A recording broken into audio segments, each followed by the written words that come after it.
Okay, you got your, okay. So the object of this game, you're gonna get 2 minutes. And the first person who gets all of their marshmallows from one bowl to the other can eat their marshmallows. The first person to get all their marshmallows from one bowl to the other can eat their marshmallows. The way you do it is with your spoon in your mouth, only using your mouth with the spoon in it, you're gonna move your marshmallows from one bowl to the other. Okay, Mrs. Bailey's showing you the technique from years of practice. Don't start yet. You guys can practice a little bit. Now, you might need to get low. You might need to get off your chairs. You might need to get like this. Okay, yeah, Jakari knows what he's doing. Okay, yeah. All right, so everybody get in your starting positions. Everyone in your starting positions. Augie, that's yours. There we go. Okay, do we have 2 minutes on the clock, timekeeper? Yes? Great. I was doing a little video. Oh, you're doing a video. Who's my timekeeper? Oh, it's on the clock. Okay, fantastic. Okay, we're going to start on 3, 2, 1, go. Oh, wait. Hey, no cheating. No picking up. That was smart. only using your spoons. Here we go. Keep going. Here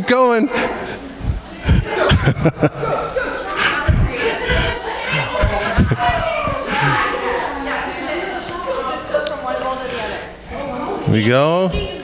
Keep going. I see some bowls getting empty over here.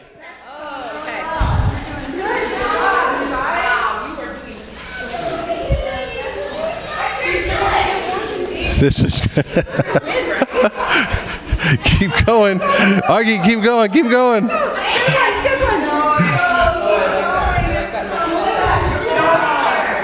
This is intense.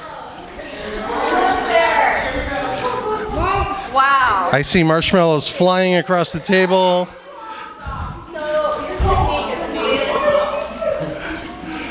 Oh, do we have any winners materializing here?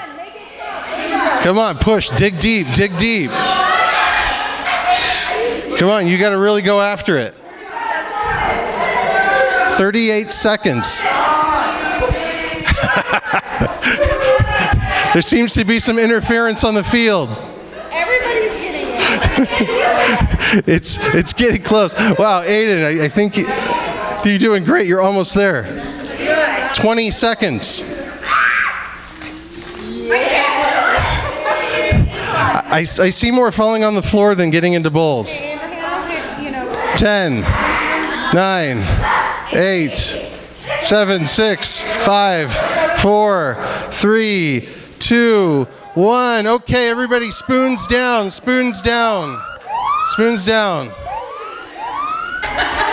Let's look. Let's see what we got.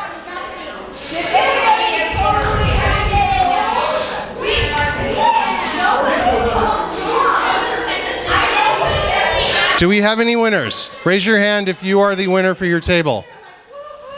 We have like 3 people claiming to be a winner. No winners. No winner. Nobody emptied their bowls? Nobody emptied their bowls. Oh my gosh, I don't think this has ever happened in the history of this game. Oh, we did get a winner? Okay.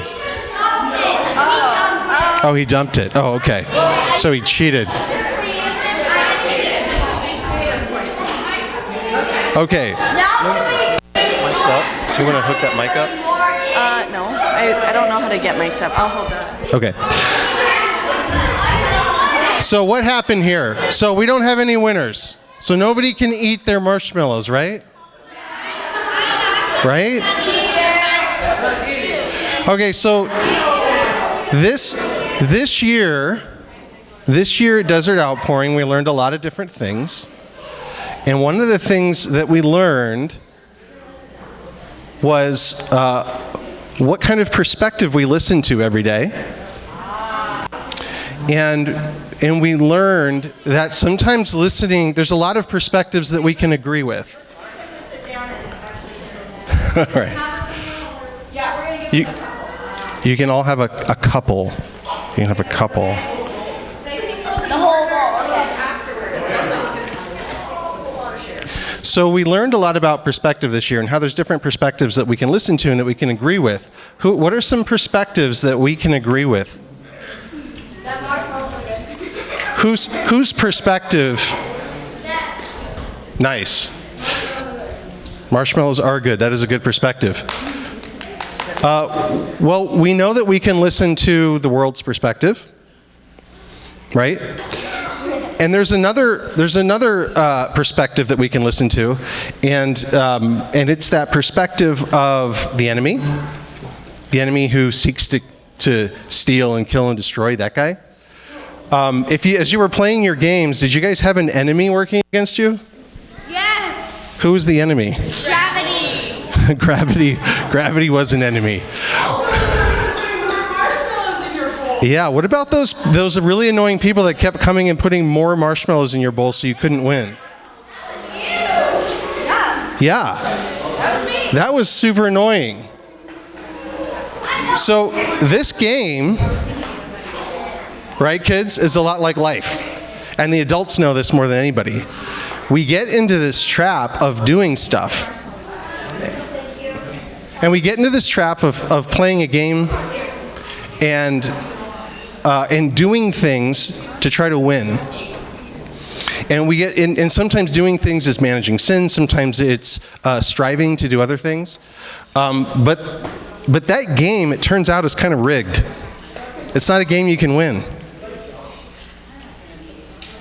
Why is that? There's no winning in that game. It's because we're operating under the rules of a game that we can't win, because we're listening and agreeing with a certain perspective. Now, did I say that you had to get all of your marshmallows from one bowl to the other in order to eat all of your marshmallows? Yes. Did I say that? No. What did I say? I said the first person to move their marshmallows from one side to the other gets to eat them. Yeah, me and Taylor wanted to flip the bowl over. I asked if No, I know, you guys were very clever with it. then you said mouth. That's not the point. But the point is, I didn't say that no one else could. I didn't say that no one else could eat their marshmallows, right? And that's the difference with God's perspective, is God is always good. And if we believe that God is always good, then we know that God is taking care of us on the other side of things. And it really doesn't matter how many marshmallows we move at all. Is that right? You guys get it? Okay, and so now you guys can load up on sugar. And I think we're going to have the kids exit at this point. Who are they leaving with?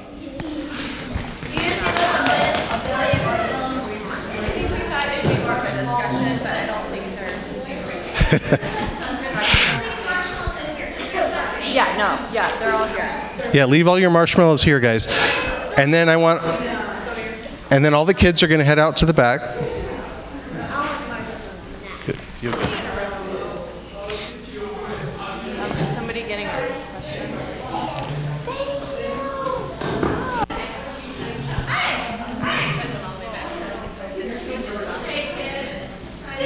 Dan, can you load up our questions?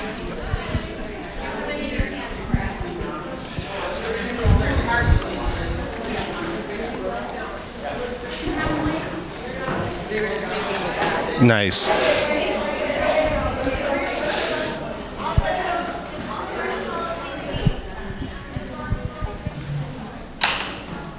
Let me try to activate this here.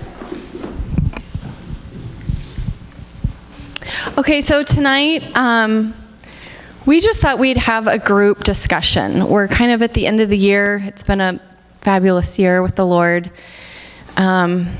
And there's been so many things coming up for people that we hear about afterwards that we wanted to kind of facilitate a discussion for everybody here to kind of talk about what's been coming up for you in your time with God when you're here. And so we have some questions, and we're going to take a few moments and just really be quiet and think, and maybe ask the Lord what comes up for you in your heart. If you want to get out an index card and write it down, that's fine too. But we'll take, what, a minute, 2 minutes? And just think? Yeah, just a couple of minutes. Can you guys hear me okay? Oh. No? You can hear me? Yeah. Okay. No? If you display it like a Britney Spears. If I do it Britney Spears style? Okay, there we go. That sounds better. Okay, so the first question, because we've heard this a lot from people in this room and from people who are not here tonight, that this year, as we've been practicing hearing God, that there's been some really profound stuff heard. And it's been very, very impactful for some people, some of you, some of the people that you know. And so we thought that it would be good to share maybe some of those moments from this year. So if you've heard a word, or someone that you know has heard a word delivered through the church here this year, share it with us. How has that given life? And it's important because I know from personal experience, I did a lot of studying and a lot of sort of pursuing God, and until I started hearing God, the real breakthroughs really never happened. They hadn't happened the way that they have since then. And so I want to encourage us there. Do you have any ideas? Yes, question. You said a word you might have heard from the Lord, and then you said a word you might have heard from the Lord at church here. So I need to know which, because I wasn't going for that, something like Great question. I think I'm okay with either of those. Just in general. I think we just want to look back on the year. I would say this year, like what's new and fresh coming from God. Because we think that this is just an atmosphere. I mean, we don't think, I don't know what the word is. This is just an atmosphere that, that God's just talking in. So it could be at home, we take the atmosphere with us wherever we go, I think. Another question? So, like a word or an experience? Just what God's doing in you this year. Is that more clear? Yeah. Just what God's doing. Oh, okay. Oh, did you want more time? Sorry. I thought you were like ready. Okay. Yeah, so let's just take a moment to pause and listen and think. And then I'll start with you. Okay.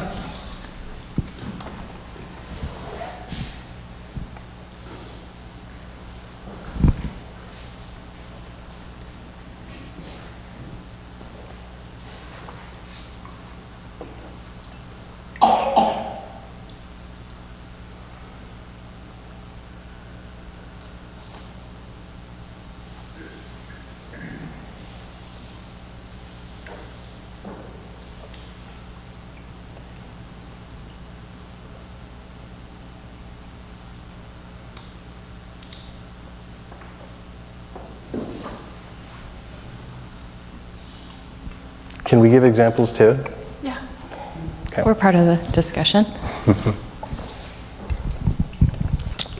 So, as most of you guys have known, I've had kind of a challenging year this year, but a word that came to me from my brother was one of something that he had seen, and he shared it with me the day that I was asked to be really quiet, which has been very challenging for me because I'm not normally real quiet. But what he shared with me was something he had seen, and he said, he felt that it was definitely something that I needed to hear, and that was, he was talking about the wolves and the little bunnies. And when bunnies are out in the wild and they're trying to survive, they're taught to be very, very quiet and very, very still. But it can be very challenging when you have a wolf that is standing right there close to devour you.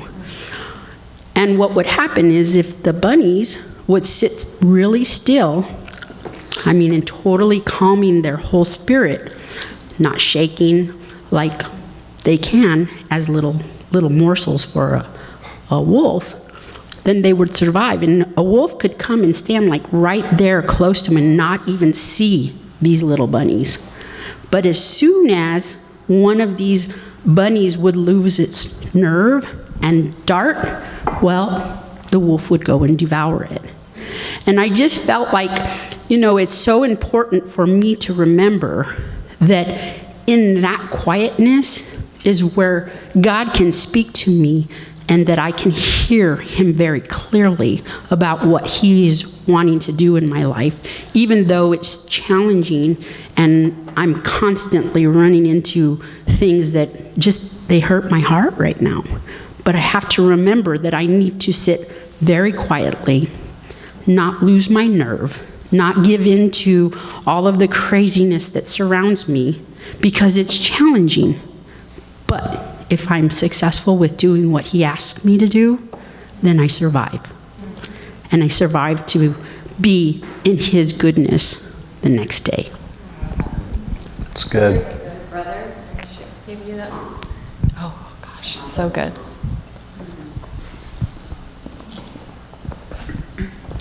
So this summer, my family and I were putting up an above ground pool, which in the past has been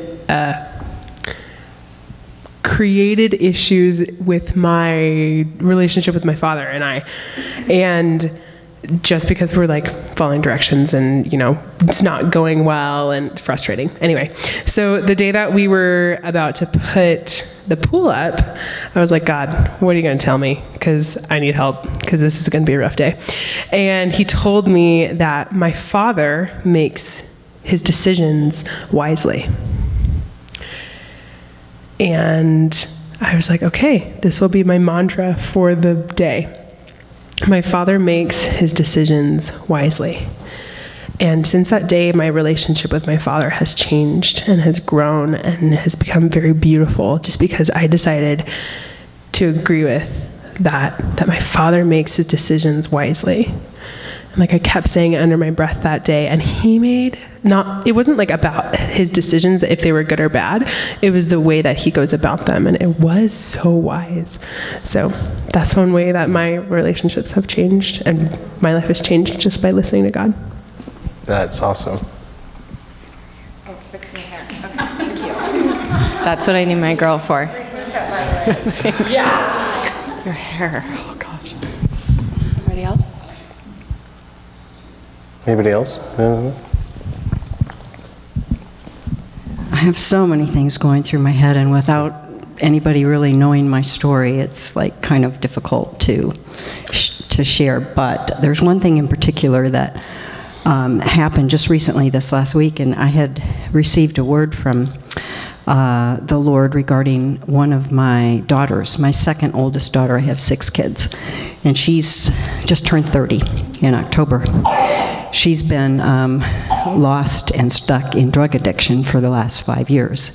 And I hadn't seen her for well over a year and a half, although I know she's in the area.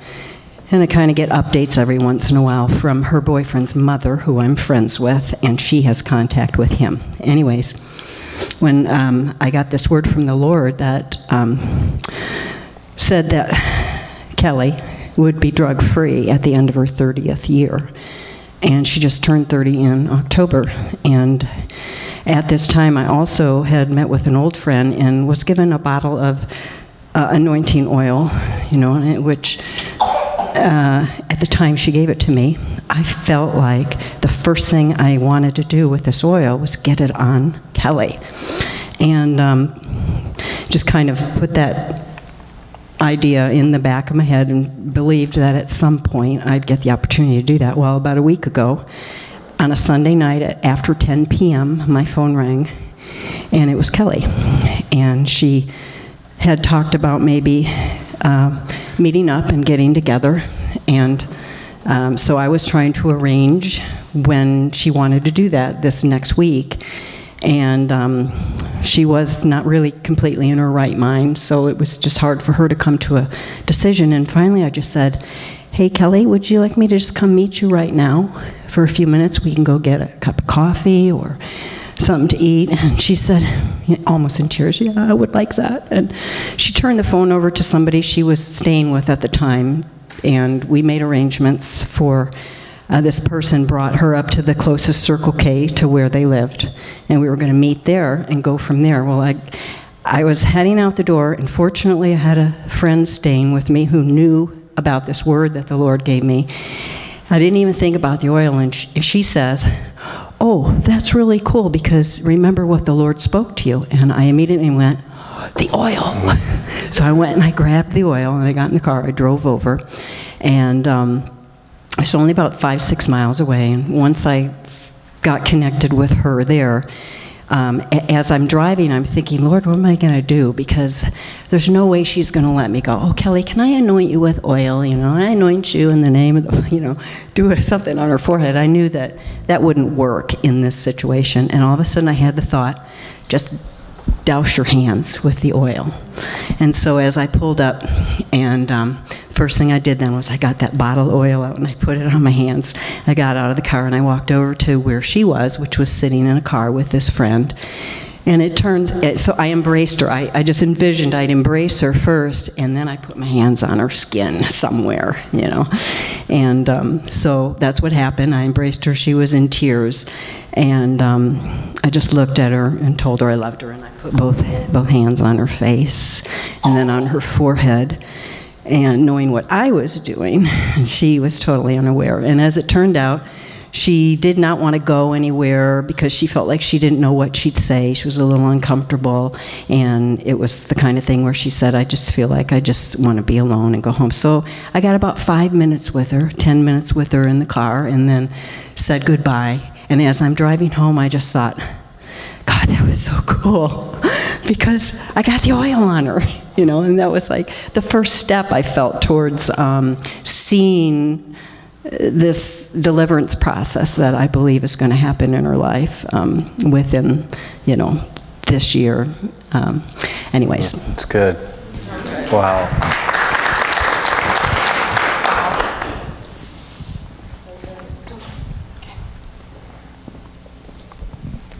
Sometime this year, I don't remember what month it was, but I started seeing my angel, and that's changed my life a lot.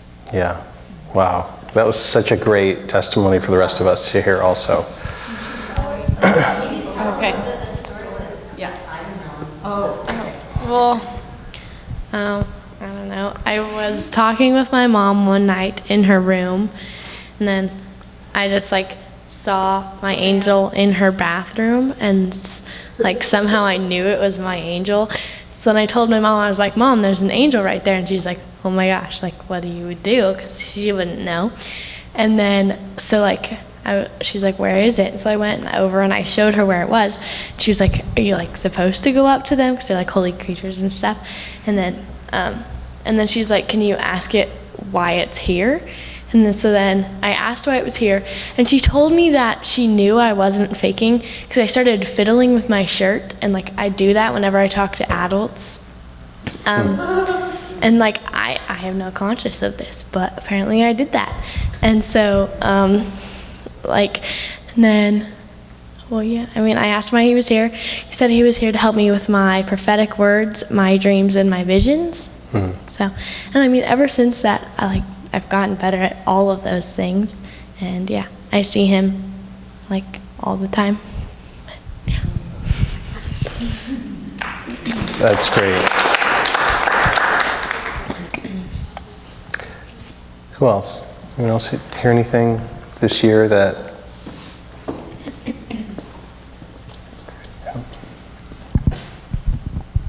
Well, the word that the Lord gave me actually after the events happened was the word restore. And the Lord has given me a promise many, many times in my life that He will restore all my relationships. And After a while, when you're waiting and waiting, I just kind of put it on the back burner and went, well, whenever. But this year, I actually was back in Ohio where my mother and brother and where they live. And my mother and I have a beautiful relationship and always have had. But my brother, who's a couple years younger than me, I became that weird Christian in my 20s, and I'm very weird and on the edge always. So he just added that to one more thing. And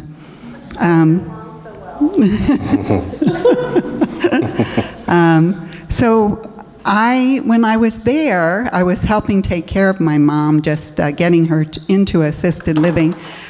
She's in excellent health, but her husband isn't. So we were moving them, and my brother was around, and I just noticed when we were kids, we always joked with each other and were sarcastic and funny with each other.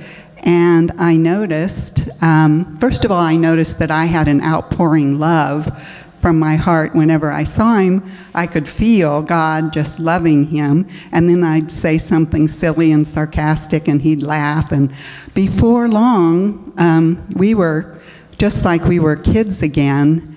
And I didn't do anything, and anything that I was aware of.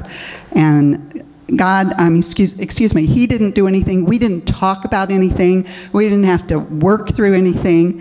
God just restored the relationship, and it's very beautiful. And it was later that I went, God, you just restored that. I didn't even know what you were doing. So that was great. That's beautiful. Can I give my word that I got? Yes. Okay. So God's done some really, really awesome stuff with me. The most recent one is, you guys have met my parents probably. They come here to church. They come here to church every so often. And my dad said something one night as we were all interacting that kind of landed on me strange. I don't know why it landed on me strange, but the next day I'm driving and I heard God say, call your dad right now. Tell him that you want to meet him on Friday, and just tell him you want to meet him on Friday. And I said, okay, what about? He goes, well, I want him to be baptized, and I want you, Jared, to walk down that path with him. I said, what are you talking about? He doesn't need me to do that for him. I don't even know if he's open to that. And he said, just ask him out. Don't tell him why you're even meeting. Just say, I want to go, get a hamburger with you on Friday. And so I did that. And so I'm sitting there with my dad. We're having hamburger. And I said, Dad, the reason I wanted to meet you here is God told me that he wants you to be baptized and that I should be walking down that path with you. And my dad looked at me. He said, I have been thinking about this for a long time. And he started crying, and I started crying, and he said, it would be my honor. This was a couple months ago. 3 weeks ago, I dunked the old man. Yeah, I'll bring the video in sometime. It's great. It's 71 years of pain and shame that he brought into that baptismal font. And you can see him wearing it on his face. And the Baileys are criers too, so it was intense. He was really crying. I've never seen him cry. And then he went into the water, and he came back up again, and he was a new man. And he praised God. It was awesome. And we hugged, and we had a really, really special time afterwards. And that's what happens when you listen to God, when you take the chance. Even when it seems silly, even when it seems like you could skip it, and you can skip it, and God will still bless you. But if you listen to him, he has those doors open. So we have another question coming up. Oh, it's up already. We need to do the Oh, okay, great. exercise now. Go ahead. You're going to jump to the last question? Yeah.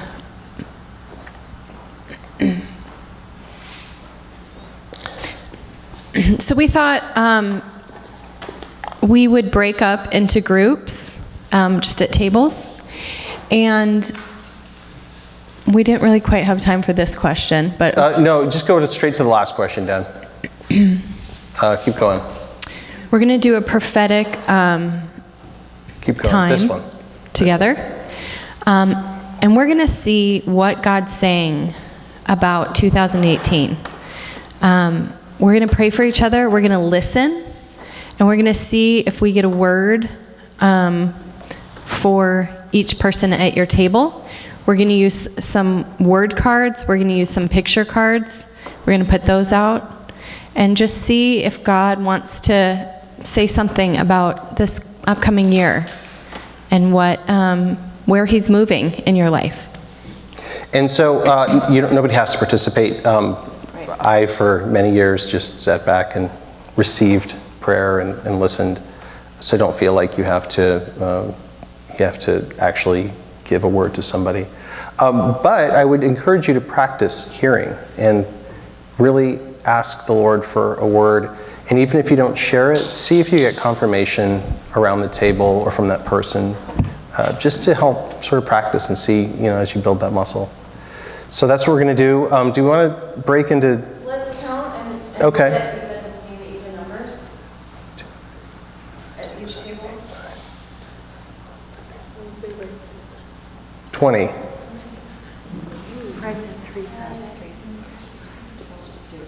And 22 if you count us. So we could do like 3 of 7?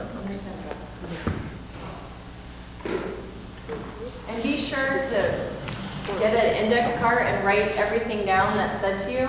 Yep. So that you can go remember it, put it in your Bible.